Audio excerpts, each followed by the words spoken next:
병원에 가서 의사 선생님을 만나기 전 우리는 의례적으로 혈압계 앞에 앉습니다. 그렇죠. 필수 코스죠. 네, 소매를 걷어붙이고 팔을 쑥 넣으면 기계가 우웅 하고 조여오잖아요. 그리고 화면에 숫자가 뜹니다. 150에 95. 간호사님이 고개를 약간 갸웃하고 의사 선생님은 심각한 표정으로 차트를 보며 혈압약을 처방하죠. 네, 매일 진료실에서 벌어지는 아주 흔한 풍경입니다. 우리는 그 숫자가 내 몸 상태를 100% 정확하게 보여주는 절대적인 진실이라고 믿고 바로 약국으로 향합니다. 그런데 우리 50대, 60대 은퇴자 청취자 여러분, 만약 그 순간 기계 화면에 뜬 숫자가 여러분의 몸이 낯선 환경의 반응에 만들어낸 일종의 가짜라면 어떨까요? 아마 상상조차 해보지 못하셨을 겁니다. 게다가 그 가짜 숫자 때문에 평생 먹지 않아도 될 독한 약을 매일 삼키고 있다면요. 오늘 저희 심층탐구에서는 이 충격적인 의학적 진실을 파헤쳐보려고 합니다. 네, 병원이라는 공간은 보통 가장 과학적이고 정확해야 하는 곳이라고 믿으니까요. 하지만 사실 진료실에서 측정하는 혈압은 우리 몸의 진짜 상태를 완벽히 반영하지 못하는 경우가 아주 많습니다. 아, 병원 혈압계가 정확하지 않다는 말씀이신가요? 기계의 문제가 아니라 우리 몸의 반응 때문입니다. 의학계에서는 이를 백의 고혈압이라고 부릅니다. 하얀 가운을 입은 의료진 앞이나 특유의 소독약 냄새가 나는 낯선 병원 환경이 무의식적인 긴장감을 유발하는 거죠. 머리로는 나는 지금 안 긴장했는데 라고 생각해도 몸은 다르게 반응한다는 거군요. 맞습니다. 우리 몸의 자율신경계는 환경 변화에 엄청나게 민감하게 반응하거든요. 병원에 딱 들어서는 순간 교감신경이 확 활성화되면서 일종의 방어태세를 갖추는 겁니다. 아, 방어태세요?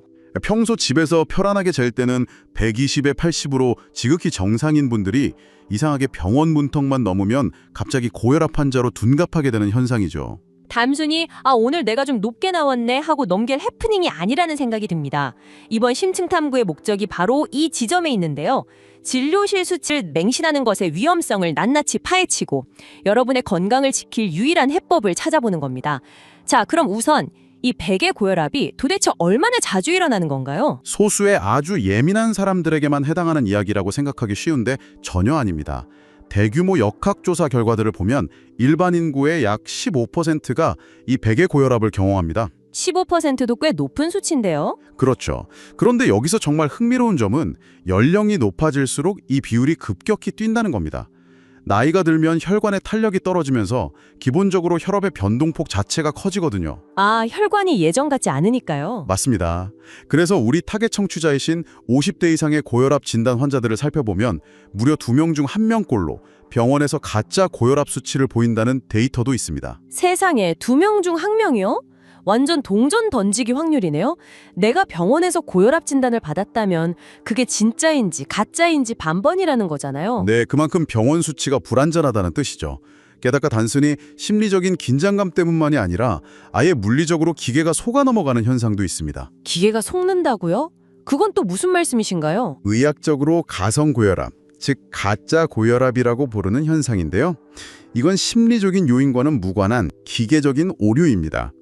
노화로 인해 우리 몸의 동맥 혈관벽은 조금씩 뻣뻣해지고 석회화가 진행되거든요. 낡은 수도관에 찌꺼기가 끼고 빠딱해지는 것처럼요. 아주 정확합니다. 병원에서 혈압을 잴 때 압박대가 팔을 꽉 조이면서 혈관을 눌러 피의 흐름을 막았다가 풀면서 압력을 재잖아요. 네, 꽉 조일 때 그 팔에 피가 안 통하는 뻐근한 느낌이 나죠. 그런데 노화로 동맥이 뻣뻣해져 있으면 압박대가 아무리 강하게 부풀어 올라도 이 굳어버린 혈관벽이 제대로 눌리지 않고 버티게 됩니다. 겉에서 누르는데 안 눌리는 거군요. 맞습니다. 그래서 기계는 피의 흐름을 막기 위해 압력을 계속 비정상적으로 높이게 되고 결국 화면에는 실제 혈액이 흐르는 진짜 압력보다 훨씬 더 높은 가짜 수치가 찍히게 되는 겁니다. 동맥 내부의 진짜 혈압은 지극히 정상인데도요. 와, 청취자 여러분 상황을 한번 이렇게 비유해 보겠습니다. 이건 마치 방 안의 온도는 아주 쾌적한 22도인데 벽에 걸린 온도계 자체가 고장이 나서 40도를 가리키고 있는 거네요? 네, 완벽한 비유입니다. 그걸 본 사람이 와, 방 안이 끓고 있잖아 하고 착각해서 에어컨을 최고 강도로 막 영하 수준으로 틀어버리는 격 아닙니까? 그렇죠. 그럼 그 방 안에 있는 사람은 추위에 떨다 못해 동살 위기에 처하됐죠. 우리 몸도 똑같습니다. 이런 백의 고혈압이나 가성고혈압이 만들어낸 가짜 수치에 속아서 의사가 불필요하고 강력한 혈압 강화제를 처방하게 되면 멀쩡했던 사람의 몸에서 아주 치명적인 연쇄 반응이 시작됩니다. 그 에어컨이 바로 너무 센 고혈압약인 셈이군요. 그렇다면 그 약물로 혈압을 무리하게 뚝 떨어뜨려 버렸을 때 우리 몸에서는 구체적으로 어떤 치명적인 일이 벌어지나요? 일상생활에서 가장 치명적으로 나타나는 현상이 바로 기립성 저혈압입니다. 은퇴자 여러분들, 소파에 누워 텔레비전을 보다가 초인종이 울려서 갑자기 일어나는 상황을 한번 상상해 보시죠. 네, 흔한 일상이죠. 사람이 일어서면 중력 때문에 우리 몸의 피가 약 500cc에서 1리터가량 순간적으로 다리 쪽으로 쏠립니다. 그러면 뇌로 가는 혈류가 부족해지겠죠. 피가 밑으로 확 내려가니까요. 네, 정상적인 몸은 이걸 즉각 감지하고 1초에서 2초 만에 다리의 혈관을 꽉 조여서 피를 다시 머리 위로 쫙 뿜어 올립니다. 아주 정교한 자율 반사 시스템이죠. 그런데 고혈압약을 과도하게 먹고 있으면 어떻게 되나요? 혈압약의 주요 역할이 바로 혈관을 넓히고 이완시키는 거거든요. 몸은 피를 위로 뿜어내려고 혈관을 조여야 하는데 약이 억지로 혈관을 헐렁하게 틀어버리니까 뇌로 가야 할 피가 올라가지 못하고 뚝 끊겨버립니다. 아, 그래서 갑자기 일어설 때 눈앞이 하얘지고 핑 도는 어지러움을 느끼는 거군요. 정확합니다. 뇌에 산소가 부족해지면서 눈앞이 캄캄해지고 다리에 힘이 풀려 털썩 주저앉거나 쓰러지게 되는 거죠. 관련 연구 데이터를 보면 이 낙상 위험이 상상을 초월합니다. 어느 정도인가요? 환자가 새로운 혈압약을 복용하기 시작하거나 기존 약의 용량을 늘린 직후 대략 2주에서 길게는 한 달 반 이내에 낙상 사고를 당할 위험이 무려 69%에서 최대 94%까지 급증한다는 충격적인 사실이 보고된 바 있습니다. 위험성이 거의 2배 가까이 뛴다는 거잖아요. 사실 젊을 때야 넘어지면 툭툭 털고 일어나면 그만이지만 우리 50대, 60대 이상에게 넘어지는 건 완전히 다른 차원의 생존 문제 아닙니까? 그럼요. 단순한 찰과상으로 절대 끝나지 않습니다. 약 기운의 반사신경까지 둔해져 있어서 손을 짚지 못하고 그대로 넘어집니다. 그러면 고관절, 즉 엉덩이뼈가 부러지거나 심각한 뇌진탕으로 직결되죠. 정말 끔찍하네요. 실제로 65세 이상에서 손상 관련 사망의 가장 주된 원인이 바로 이 낙상입니다.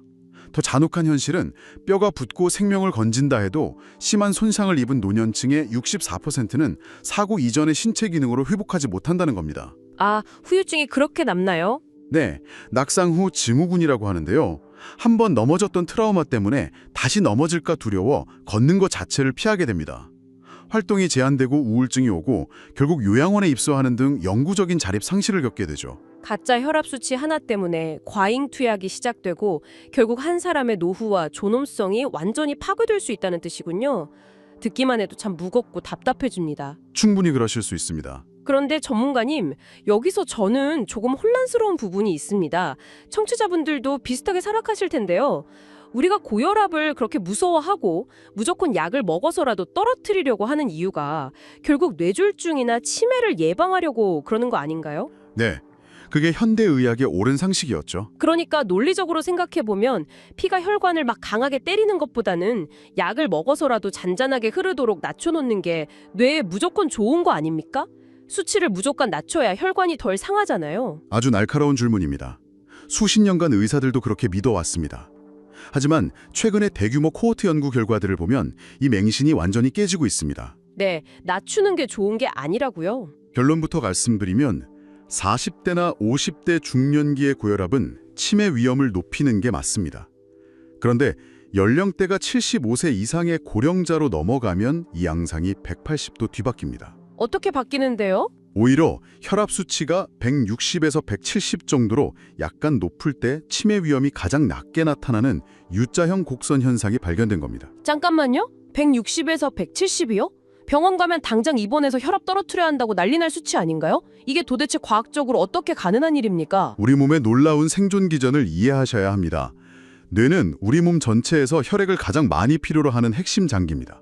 엄청난 양의 산소와 영양분을 쓰거든요. 자, 아까 노화가 진행되면 혈관이 뻣뻣해지고 좁아진다고 말씀드렸죠? 네, 아까 낡은 수도관에 찌꺼기 낀 것처럼 된다고 하셨죠. 맞습니다. 아주 낡고 저항이 심해진 건물 배관을 상상해 보세요. 이 건물의 꼭대기층인 뇌까지 물을 뿜어 올려줘야 합니다. 배관이 넓고 부드러울 때는 펌프를 살살 돌려도 물이 꼭대기까지 잘 올라가지만 배관이 좁아지고 딱딱해지면 어떨까요? 아, 수압을 훨씬 강하게 높여야 꼭대기층에서 물이 나오겠네요. 바로 그겁니다. 펌프의 압력을 강하게 높여야만 겨우 뇌까지 피를 보낼 수 있는 겁니다. 즉, 노년층의 다소 높은 혈압은 우리 몸이 노화된 혈관을 뚫고 뇌에 피를 공급하기 위해 스스로 압력을 높인 필수적인 생존의 결과물이라는 뜻입니다. 와, 그러니까 뇌가 내가 지금 피가 모자라니까 펌프 좀 세게 돌려 하고 명령을 내린 게 높은 혈압이군요. 네. 그런데 이 자연스러운 적응 과정을 무시하고 단순히 숫자가 높다는 이유만으로 강력한 약을 투여해서 혈압을 억지로 120 이하로 뚝 떨어뜨리면 어떻게 될까요? 수압이 떨어지니까 꼭대기층, 즉 뇌로 피가 아예 안 올라가겠네요. 정확합니다. 뇌로 가는 혈류량이 급감하면서 뇌세포가 문자 그대로 굶주리게 됩니다. 결국 뇌세포가 말라 죽어가면서 오히려 인지 기능이 떨어지고 혈관성 치매의 위험이 극대화되는 아주 끔찍한 부작용이 나타나는 거죠. 정말 머리를 한 대 맞은 기분입니다. 큰 그림에서 연결해보면 고장난 온도계에 속아서 에어컨을 최대로 틀었다가 결국 뇌로 가는 따뜻한 피를 다 얼려버린 거나 다름없네요. 그런데 뇌만 타격을 받는 게 아니라면서요? 네, 우리 몸속 깊은 곳에 있는 신장, 즉 콩팥도 심각하게 망가집니다. 과도한 혈압 강화가 신장으로 가는 혈류를 차단해서 급성 신손상을 유발하거든요. 게다가 혈압약에 흔히 들어가는 이뇨제가 아주 치명적일 수 있습니다. 이뇨제면 소변을 자주 보게 해서 압력을 낮추는 약이잖아요. 맞습니다. 혈액의 수분을 쥐어짜서 버리는 원리인데 문제는 물만 빠져나가는 게 아니라는 점입니다. 우리 몸에 꼭 필요한 나트륨이나 칼륨 같은 필수 미네랄 전해질도 소변과 함께 다 씻겨 내려갑니다. 아, 전해질이 빠져나가면 몸에 어떤 이상이 생기나요? 저나트륨 혈증, 저칼륨 혈증 같은 심각한 전해질 장애가 옵니다. 무기력증이나 근육 경련은 물론이고 심하면 심장의 박동 리듬이 엉망이 되는 부정맥까지 올 수 있습니다.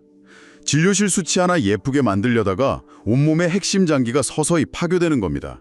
듣다 보니 약간 억울하고 무섭기까지 합니다. 병원 기계가 만들어낸 가짜 숫자를 믿었더니 낙상사고 위험에, 치매 위험에, 신장까지 망가지고.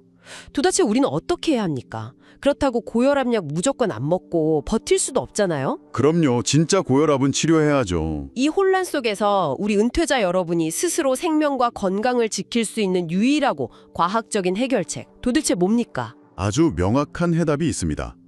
현재 전 세계 의학계가 절대적인 권위를 부여하고 있는 지표, 바로 가정혈압 측정입니다. 가정혈압이요?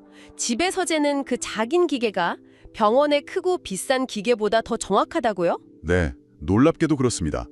최근 발표된 여러 대규모 연구 결과들을 바탕으로 확언할 수 있습니다. 가정혈압이 진료실 혈압이나 심지어 24시간 몸에 차고 다니는 혈압계보다도 장기적인 위험을 예측하는 데 있어서 훨씬 더 강력하고 신뢰할 수 있는 진짜 혈압 지표입니다. 병원 수치가 아니라 내 집 소파에서 재문 수치가 진짜라는 거군요. 맞습니다. 병원 진료실 수치는 그저 불안정한 특정 순간의 스냅샷일 뿐입니다. 하지만 가정혈압은 내 몸의 안정적인 진짜 상태를 보여주는 강력한 데이터죠. 그런데 집에서 잴 때 그냥 대충 밥 먹으면서 TV 보면서 재면 오류가 많지 않을까요? 제대로 된 지침이 필요할 것 같습니다. 물론입니다. 측정 방법이 생명입니다. 미국 심장협회가 권고하는 아주 명확한 행동 지침이 있습니다. 첫째, 기기는 손목형이나 손가락형이 아닌 검증된 위팔, 즉 상완 커프용 자동 혈압계를 사용하셔야 합니다. 손목 말고 무조건 팔뚝 위쪽이요? 알겠습니다. 둘째, 측정 30분 전부터는 흡연, 카페인, 운동을 피하시고 정말 중요한 건 반드시 화장실에 가서 방광을 텅 비우셔야 합니다. 네, 방광을 비우라고요? 소변이 마려우면 수치가 달라집니까? 엄청나게 달라집니다. 방광이 차 있으면 우리 몸은 그걸 위급 상황으로 인식해서 교감신경을 흥분시킵니다. 그럼 혈압이 가짜로 또 확 치솟겠죠. 방광을 비운 후에는 반드시 의자에 등을 기대고 앉아 최소 5분 동안 안정을 취해야 합니다. 5분 동안 가만히 있으라는 건데 사실 현대인들이 제일 못하는 거잖아요. 막 유튜브 보거나 카카오톡 확인하면 안 되나요? 입니다. 스마트폰 보면서 웃거나 글을 읽으면 교감신경이 다시 자극됩니다.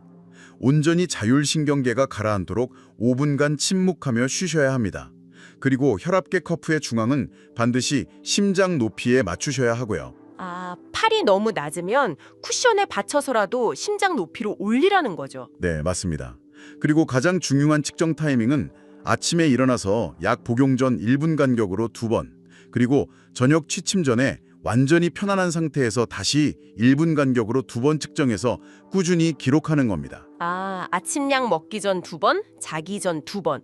여러분, 매일 이렇게 5분 안정하고 방광 비우고 바른 자세 잡는 거 솔직히 좀 귀찮을 수 있습니다.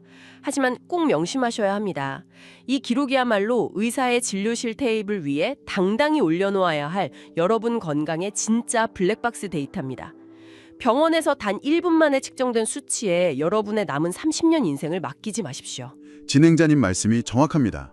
건강한 은퇴 생활을 영위하기 위해서는 진료실의 일회성 혈압 수치에 의존한 과잉 진단과 투약을 철저히 경계해야 합니다. 철저하고 올바른 가정 혈압 측정만이 생명을 위협하는 저혈압과 낙상, 그리고 뇌 손상으로부터 스스로를 방어하는 가장 과학적인 방패라는 점을 잊지 마시기 바랍니다. 오늘 논의된 이 충격적인 사실들은 우리에게 아주 근본적인 질문을 던집니다. 단 3분에서 5분 남짓한 찰나의 진료실 방문으로 한 사람의 뱃속에서 수십 년간 진행되어 온 만성질환 전체를 규정해버리는 현대 의료 시스템의 관행. 이거 과연 옳은 것일까요? 글쎄요. 다시 생각해볼 문제죠. 어쩌면 진정한 의학적 진단의 주도권은 이제 의사의 차가운 청진기가 아니라 매일 아침 여러분의 식탁 위에 놓인 가정용 혈압계로 완전히 넘어가야 하는 것은 아닐까요? 무너진 건강 주권을 어떻게 되찾을 것인지 스스로 고민해 보시는 시간이 되었길 바랍니다. 저희 심층 탐구는 여기서 마치겠습니다. 감사합니다.